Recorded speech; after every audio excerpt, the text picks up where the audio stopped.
저한 관계는 동족이라는 개념의 시간대를 완전히 벗어났다. 김여정 조선노동당 중앙위원회 부부장 담화. 대조선 확성기 방송 중단, 삐라살포 중지, 개별적 한국인들의 조선 관광 허용.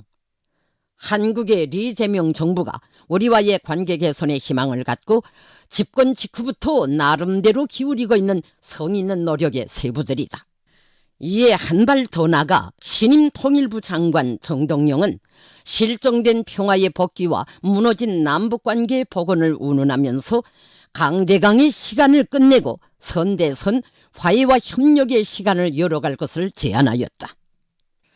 최근에는 몇 달 후 경주에서 열리게 되는 아시아태평양 경제협력회의 순회자 회의에 그 누구를 초청할 가능성까지 점쳐보며 헛된 망상을 키우고 있다.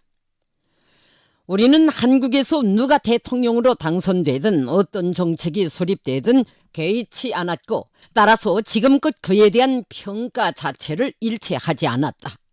하지만 이번 한 번은 우리의 입장을 명백히 짚고 넘어가자고 한다. 한국 당국자들이 남북 신뢰 회복의 첫 신호로 묘사한 대조선 심리모략 선전 방송의 중단에 대해 말한다면 그 모든 것은 한국이 스스로 처리한 문제거리들로서 어떻게 조처하든 그들 자신의 일로 될 뿐이며, 진작에 하지 말았어야 할 일들을 가역적으로 되돌려 세운 데 불과한 것이다. 다시 말하여 평가받을 만한 일이 못 된다는 것이다. 지난 시기 일방적으로 우리 국가를 주적으로 선포하고 극단의 대결 분위기를 고취해오던 한국이 이제 와서 스스로 자초한 모든 결과를 감상적인 말 몇 마디로 뒤집을 수 있다고 기대하였다면 그 이상 엄청난 오산은 없을 것이다.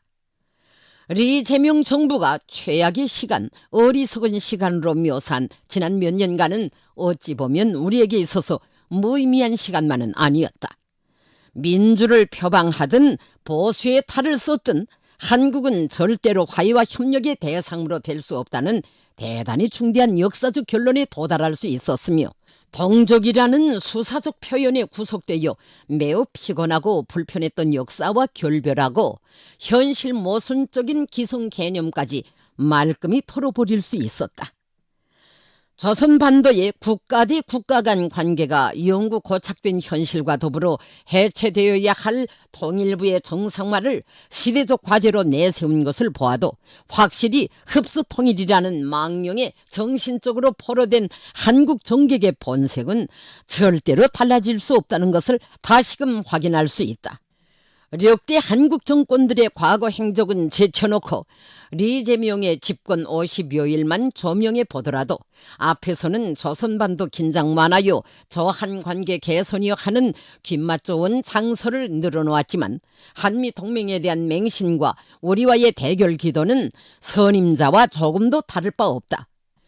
미구하여 세상이 목격하게 될 일이지만 또다시 우리의 남쪽 국경 너머에서는 침략적 성격의 대규모 합동군사 연습의 연속적인 강행으로 초연히 고칠 날이 없을 것이며, 미한은 상투족 수법 그대로 저들이 산생시킨 조선반도 정세 악화의 책임을 우리에게 전가해보려고 획책할 것이다.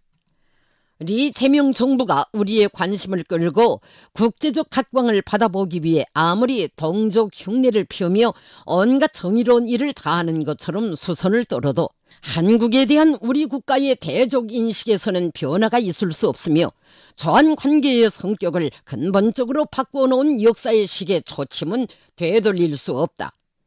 우리는 서울에서 어떤 정책이 수립되고 어떤 제안이 나오든 흥미가 없으며 한국과 마주 앉을 일도 논의할 문제도 없다는 공식 입장을 다시금 명백히 밝힌다. 저한 관계는 동족이라는 개념의 시간대를 이미 완전히 되돌릴 수 없게 벗어났다. 2025년 7월 28일 평양.